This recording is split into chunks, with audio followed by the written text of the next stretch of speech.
सवितुर्वरेण्यं भर्गो देवस्य धीमहि धियो यो नः प्रचोदयात्।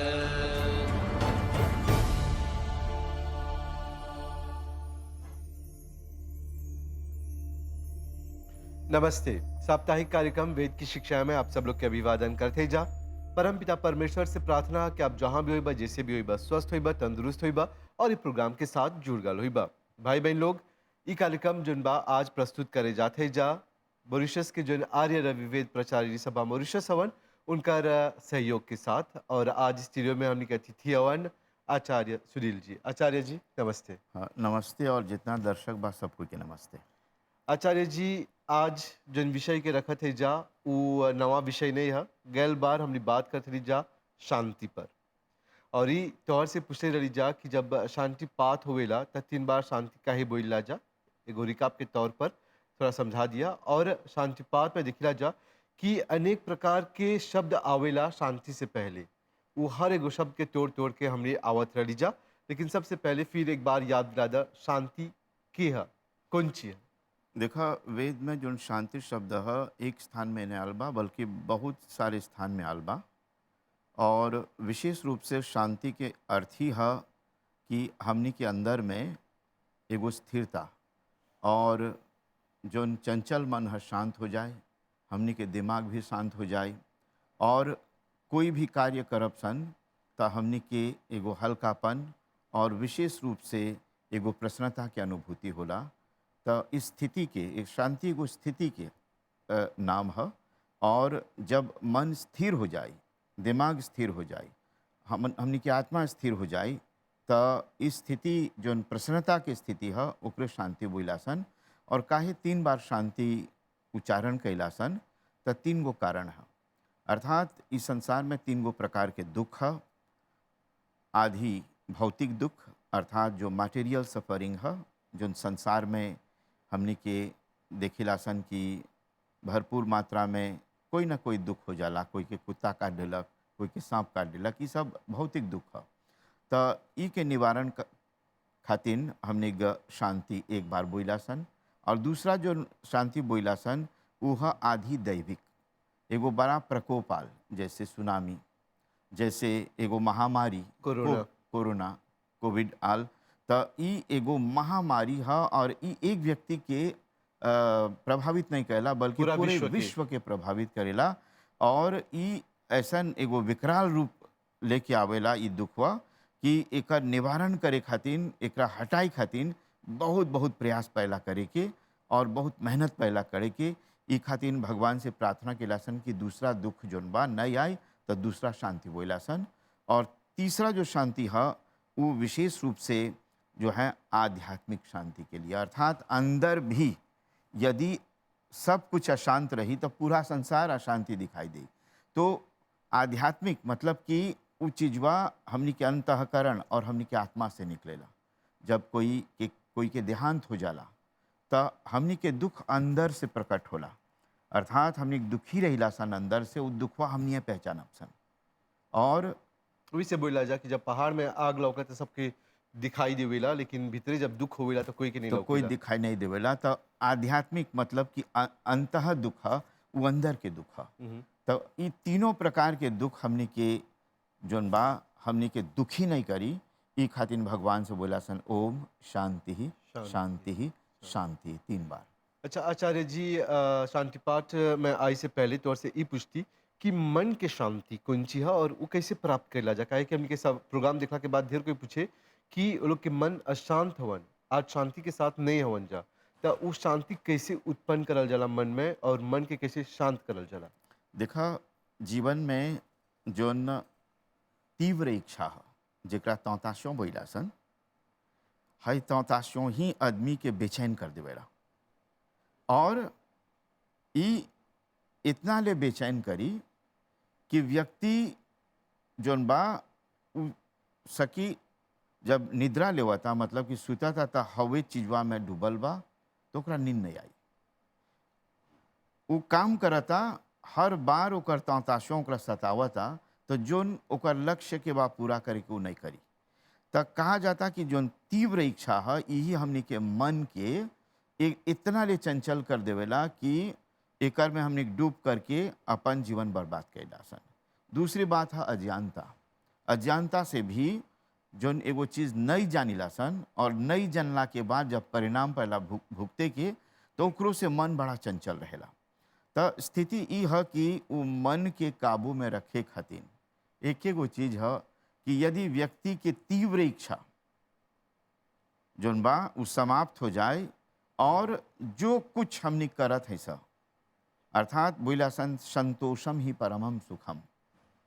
संतोष के मतलब है कि जितना कार्य करला और जितना तोहरा मिलल ओकर में तोहरा एगो संतुष्टि मिलल। और जब बोलब सन कि संतुष्टि ही नहीं बा, कोनो एगो चीज करत बा प्रसाद के रूप में भगवान तोहरा देवता और वो प्रसाद के तू जौन बा प्रसन्नतापूर्वक ओकरा स्वीकार नहीं करत बा, तो एका मतलब है कि संतुष्ट हुआ तोहर तीव्र इच्छा भी मतलब कि बुझल नहीं बा। और जब व्यक्ति के तीव्र इच्छा है तो महात्मा गौतम बुद्ध भी बोले बा कि व्यक्ति के दुख के जौन कारण है ओकर तीव्र इच्छा मतलब कि और तौताशों है। में व्यक्ति में तौताशों तभी समाप्त हो जाला जब ओकर में ज्ञान आवेला, जब ओकर में भगवान के जौन ओकर विशेष हमनी के जौन आदेश देले बा वेद में जौन चीज़ बोले बा कि जैसे करब सन फलवा तो उसने ही मिली। हमनी एगो छोटा कार्य कर ली सा तो जौन फल आल हमनी के स्वीकार बा। एगो बोली लासन कि जौन बीज बोबा, जौन बीज आप खेत में डलबा, यदि वो टमाटर के रही तो हमनी नहीं सकब सन बोले बैगन ओकर से रोपब सन या ओकर बाद में या लीची मिली तोहरा। जैसन बीज औसन फल। तो इस चीजवा ज्ञान से बोध से आवेला। और जब हमनी के बोध प्राप्त हो जाला कि जीवन में हमनी के नहीं चाहेला लोभ के वशीभूत आई के, अर्थात तीव्र इच्छा को चिहा लोभ ही के तो दूसरा नाम है प्रलोभन है। और जितना कोई प्रलोभन में आज पड़ल बा, समझिएगा कि प्रलोभन एगो चिड़ै के ओकर एगो पक्षी से ओकर तुलना करल गल बा। गिद्ध पक्षी भारत में और अन्य देश में है जाता नहीं है। हाँ। मैं गिद्ध दूर से अपन देख लेवेला, लाश के देख ले तो ओकरा नोच के रख दे। अर्थात गिद्ध जोन है ओकरे माँ गृद्ध कस्य स्विधनम। तो गृद्ध शब्द वो पक्षी के भी नाम है पस कि वो बहुत लोभ करेला। अंग्रेजी में भी ग्रीड बोला जा जी और ग्रीड ईडी ग्रीड तो ओकरो बोला देखा तो ना ई माँ गृद्ध हाँ। तो संस्कृत के बहुत ऐसा शब्द है जो रोमन और अंग्रेजी और फ्रेंच से मिलेला बस कि प्राचीन शब्द है ना, प्राचीन भाषा है। तो इस स्थिति में हमनी के तीव्र इच्छा के ही अर्थात तौताशों के हमनी के लोभ के यदि वशीभूत में कर लेसन तो समझिए कि हमनी के जोन कामना है वो भी नियंत्रण में आ जाए और जोन चीज हमनी के आवश्यक नहीं है तो हमनी वो चीजवा के नेसेसर है हमनी के जीवन में ओकरा आने के। याद करिए कि जितना दुख प्राप्त होला तक कंपैरिजन से प्राप्त होला, मतलब कि तुलना से ओके मिलल हमके नहीं मिलल। बोलबा कि ओकर इतना जोली लोतो बा तो हमर काहे नहीं बा, ओकर इतना बड़ा घर बा तो हम ओकर से 3 मंजिला घर बनाब। बनाइते बनाइते और कर्जा लेते लेते व्यक्ति के सर्वनाश हो जाला।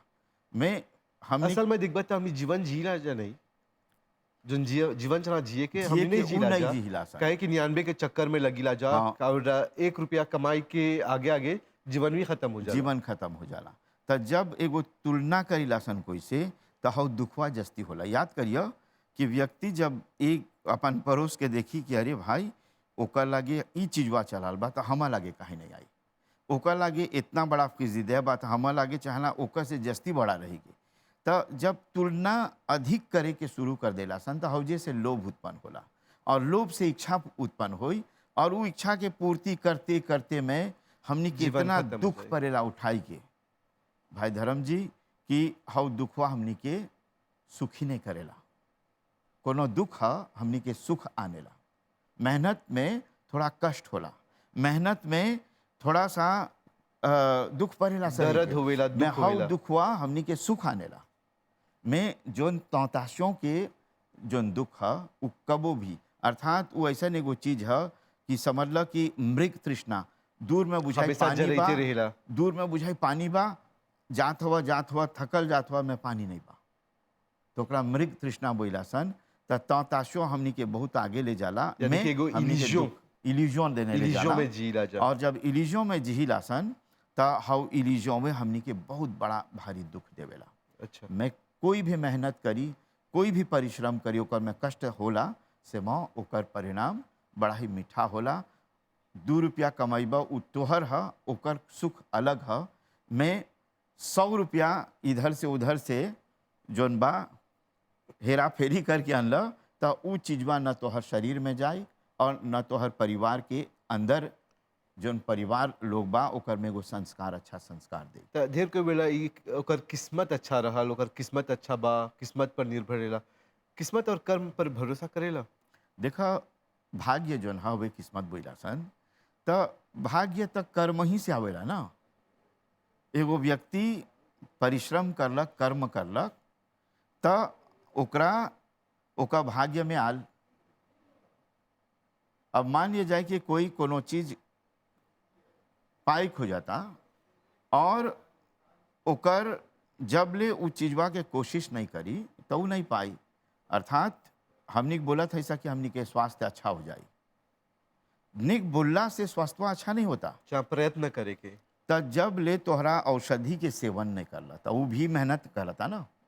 हैजा से ले के मुंह में डाले के ये भी एगो प्रयास है, परिश्रम है। बोलबा कि खाना हम मुंह में चलाई तो कबो नहीं आई, और जब ले खानावा अंदर नहीं जाए तो हर स्वास्थ्य अच्छा नहीं हुई। जब ले औषधिवा तोहर अंदर नहीं जाए तब ले तोहर स्वास्थ्य के कोनो जो ना गारंटी नहीं बा। तो कोनो एगो चीज में प्रयास और कर्म है दूगो चीज बा जो जुड़ेला। बस कि कर्म करे खातिर प्रयास पहला है, जेफो हाउ जेफोवा करला तो तोहर कर्म आगे जारी। जैसे एगो ट्रेन चलने जाला तो ट्रेनवा पहला जो है एगो प्रयास से आगे बढ़ेला, और जैसे आगे बढ़ल तब ओकर में वितेश डाला, और जितना वितेश डाला उतना तोहर कर्म उतना हाली से पूरा हो। बहुत बहुत धन्यवाद आचार्य जी। अब हमने आवब जा शांति पाठ पर। अब जैसे शुरू कर ले रही जा, एगो रिका फिर से करब जा विस्तार से, जैसे बोला जा ओम ध्यो शांति अंतरिक्षगम। तो सबसे पहले वो जो ध्यो शब्द आवेला कौन छिया? ध्यो के मतलब है विशेष रूप से जौन आकाश है, रात्रि के समय दिखबा तारागण बा, बहुत सारे नक्षत्र बा, बहुत सारे ग्रह बा, तो उ सब चमकीला जोन पदार्थ है ऊपर में देखबा तो वही द्यौ है। तो हौजे से बोला सन कि हौ शांति, हौजा शांति की स्थापना हुई। अर्थात कभी भी हमनी के द्यौ लोग अशांत नहीं रही, और शरीर में देखब सन तो द्यौ लोग हमनी के पूरा जोन है हमनी के सिर के बोलल गल बा द्यौ, अर्थात ये भी कभी अशांत नहीं रही। बोला सन दिमाग अशांत बा तो सब कुछ अशांति दिखेला। और दिमाग के कैसे सकब सा वो अशांति से बचाई? देखा, जैसे हमनी के जोन लिस्पी है, मतलब कि जोन दिमाग है, तो उ स्थितिवा में जितना चीज हमनी के सोचीला सन, हमनी जब सोचब सन तो हमेशा चाहला सकारात्मक चीज सोचे के, नकारात्मक कब हो वो भाव नहीं चाहला आने के। और जब भी कोई दुख के भाव या नकारात्मक भाव आनीला सन तो हमनी के जोन दिमाग है उ डामाडोल हो जाला। तो इस स्थिति में नकारात्मक चीज से हमनी के चाहना बचे के, और नकारात्मक कर्म से भी चाहना बचे के। ओके, फिर ओकर बाद आवेला अंतरिक्षगम। अंतरिक्ष के मतलब है स्पेस। जैसे एगो हवाई जहाज उड़ता तो स्पेस के मतलब है खाली स्थान। खाली स्थान वो पक्षी के उड़े के स्थान है। एगो हवाई जहाज एक स्थान से दूसर स्थान जाला तो ओकरा परेला अंतरिक्ष से होकर के जाए के, मतलब कि स्पेस से होकर के जाए के, अर्थात जो खाली स्थान बा। तो हौजो परी बोलीला सन कि कबो उ स्थितिवा अशांत नहीं हुई, अर्थात हौजो परी शांति विराजमान रही। तो हमनी के जौन बुझा है, यदि यही कमज़ोर होई तो हमनी कुछ नहीं सकत उठाई, कोनो कर्म नहीं सकत सन करे। तो जितना कर्म होला सब लेसपास में होला। ओके। फिर ओकर बाद पृथ्वी शब्द आवेला, शांति पृथ्वी। तब पृथ्वी के मतलब ये धरती है। याद करिए कि धरती माँ के रूप में है, और माँ जो है सब कुछ देवेला, अर्थात तोरा जन्म दी, अन्न धन से तोरा भरपूर करी, जितना अन्न हमने मिलेला सब धरती से है। तो ई खातिन हई जो धरती माँ है वंदनीय है, और ई वंदनीय रही। भगवान से प्रार्थना कैला सन एकर में कोनो ऐसा स्थिति पैदा नहीं होई कि जोन ओकर में अशांत हो जाए, या उ उपजाऊ नहीं रही, या जमीन जब उपजाऊ नहीं रहेला तो हमनी के अन्न नहीं मिलेला और न धन मिली हमनी। फिर ओकर बाद आवेला शांति आपा। आपह जल के बोला सन, जल में भी शांति के कामना करीला सन। और याद रखिए कि जल ई संसार में 70% जल बा, चाहे वो नदी के जल लेबा या समुद्र के जल लेबा, दोनों जल जोन बा अपन आप में वो शक्ति देवेला, और उस शक्ति के कमी नहीं हुई, और हमेशा जोन जल बा जैसे बा औस नहीं रही। और यदि समुद्र के जल जब अपन अपन अपन रेखा पार कर दे तो विनाश के कारण हो जाला। जब नदी में बाढ़ आवेला तो पनिया पी ही नहीं सकेला सन। जब सब कुछ शांत रहेला तो सब काम अपन प्रक्रिया से चलेला। और याद रखिए कि जल ही जीवन है, water is the source of life, अर्थात यदि जल नहीं रही तो हमनी के जीवन नहीं, पानी जीवन है। हाँ। फिर ओकर बाद आवेला शांति औषधेय। तो औषधि के अर्थ जोन एगो गाछी है प्लांट बा, जैसे कि धान, गेहूँ, ये सब एक कुछ प्लांटला के बाद जब ओकर अन्न उखाड़ लेला, ओकर सेहयाल ले लेला तो वो समाप्त हो जाए। ये एगो अर्थ है। और दूसरा अर्थ है औषधि के कि जितना जड़ी बूटी है, जितना चीज है तो हर स्वास्थ्य के बनैले रखी, तो हर रोग के दूर करी, ओकरा औषधि बोला सन। फिर ओकर बाद आवेला वनस्पति। वनस्पति के बड़ा बड़ा बड़ा वृक्ष, एगो तो पौधा है, एगो बड़ा बड़ा वृक्ष होला। तो बड़ा बड़ा वृक्ष जो है ओकरा वनस्पति है। और संसार में यदि वनस्पति नहीं रही तो हमने जिए नहीं सकब सन। ये हमनी के जिए के एगो बहुत बड़ा माध्यम है। ई खातिर हमनी के लौवियोन्मो के पहला पोतेजे करे के ये सब वृक्ष के रक्षा करे खातिर, और जितना कार्बन डाइऑक्साइड ये वृक्ष ले लेवेला और हमनी के ऑक्सीजन देवेला, तो समझिए कि हमनी के जीवन के आधार है। ओकर में शांति बनल रही, और मनुष्य के नहीं चाहें कि ओकरा वन के विनाश करे के या पेड़ पौधे के विनाश करे के। फिर ओकर बाद आवेला शांति विश्वदेव। विश्वदेवा।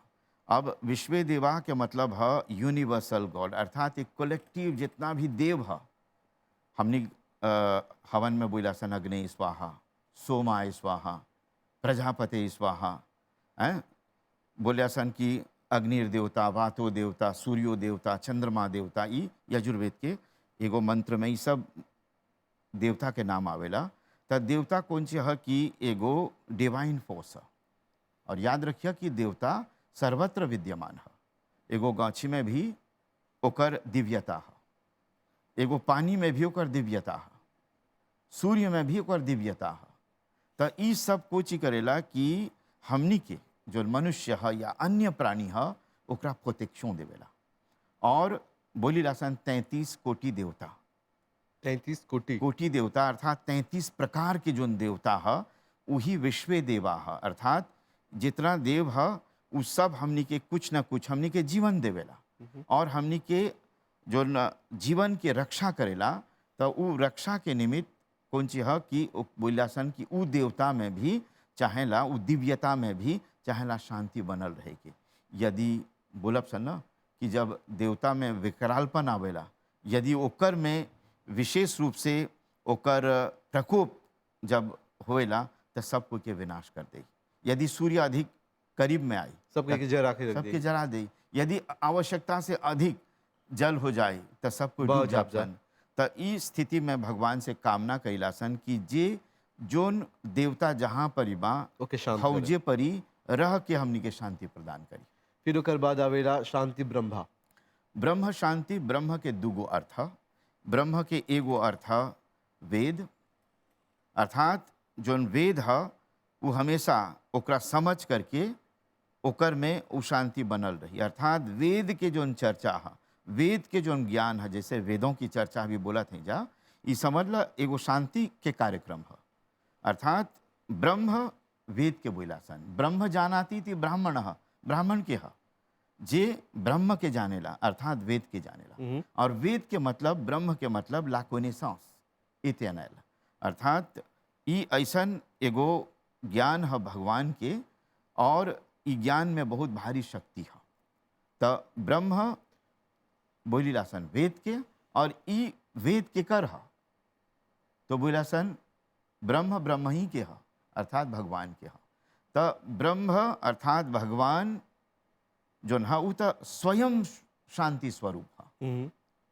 जैसे वेद में शांति के मार्ग दर्शावल गल बा, और उसे भगवान में स्वयं शांति स्वरूप है, वो तो शांति देते रहिला, मैं हमने ले ही नहीं जानी सन। अच्छा, फिर ओकर बाद आचार्य जी आवेला सर्वम। सर्वम अर्थात सर्वम शांति के मतलब है भगवान से प्रार्थना केला सन कि वो शांति सर्वत्र विद्यमान रही, केवल हमार लागे नहीं या तोहर लागे नहीं, सर्वत्र शांति के वातावरण बनल रही। चाहे मॉरिशस देश हो, अमेरिका हो, भारत हो, सर्वत्र शांति के जो वातावरण पूरा विश्व में, पूरा विश्व में। सर्वम का मतलब है सगरे। फिर ओकर बाद आवेला शांति रेव। शांति रेव शांति ऐसे होला। तो शांति एवं शांति हमनी के भगवान से कामना कैला सन कि हे भगवान हमनी के शांति ही शांति देके, एवं का मतलब ही हे भगवान हमने शांति ही शांति प्रदान कीजिए। और ओकर बाद देखिला जा कि आवेला समा। सामा शांति एधी, हई वाक्य वहाँ सामा शांति रेधी ने बोला। नहीं तुरब जा। अब सामा जब बोला सा वह शांति स्त्रीलिंग में वहाँ सा माँ मुझे, सा माँ शांति हव शांति वा एधी मुझे प्राप्त कराइए। देखा तो हमनी नहीं शुरू में बोलासन कि हमनिए के शांति देंगे, अंत में बोलासन सगरे शांति वा हो जाए, तो हे भगवान सा माँ वह शांति हमें प्राप्त हो। हे भगवान वो शांति वा हमरो भी दिया।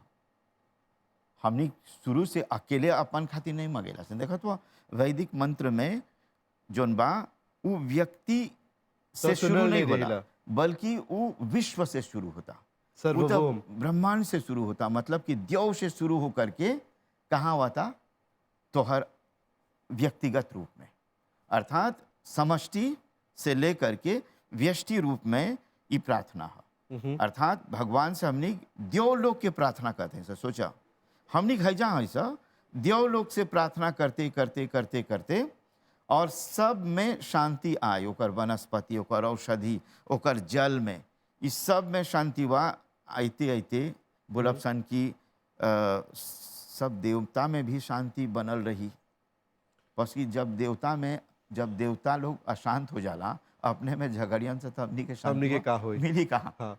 तो आचार्य जी हमने के ई बोला कि शांति पाठ जोन बा कब चला करे के, कितना बार चला करे के, जब से ई प्रार्थना सकी स्वीकार करे परमात्मा। देखा शांति पाठ ऐसा एगो मंत्र है जोन हमनी के यज्ञ में भी वर्णन कर गल बा। यज्ञ करते समय शांति पाठ में, शांतिकरण में ये मंत्र आवेला, और ये मंत्र विशेष रूप से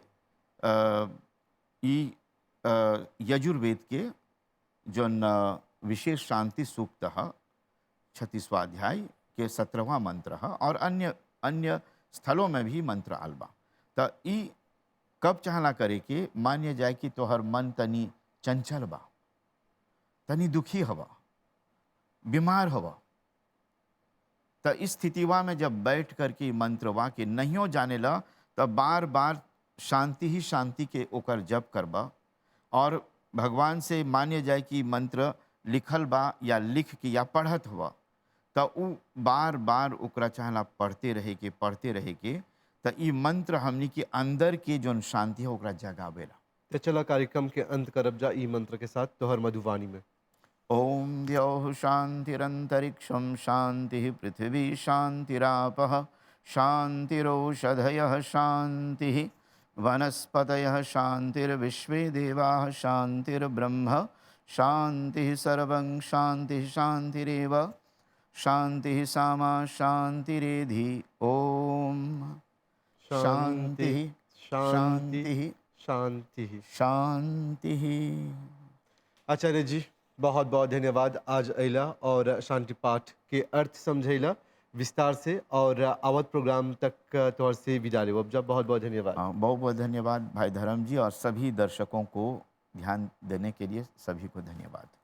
तो चला भाई बहन लोग शांति पाठ तो सब कोई करेला लेकिन आज ओकर अर्थ समझैली जा। अब उम्मीद करब जा कि जब वो शांति पाठ करबा तो तोहर मन में जुनबा शांति आई और विश्व के कल्याण खातिर विश्व के शांति खातिर आप लोग शांति पाठ जरूर करबा। काहे कि आज दुनिया ऊपर से नीचे हो गल बा एगो महामारी जिसका नाम है कोविड-19 से।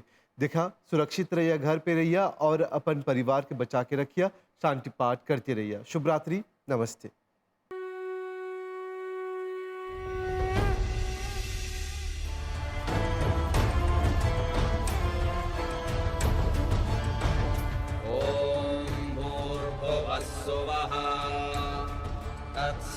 तत्सवितुर्वरेण्यं भर्गो देवस्य धीमहि धियो यो नः प्रचोदयात्।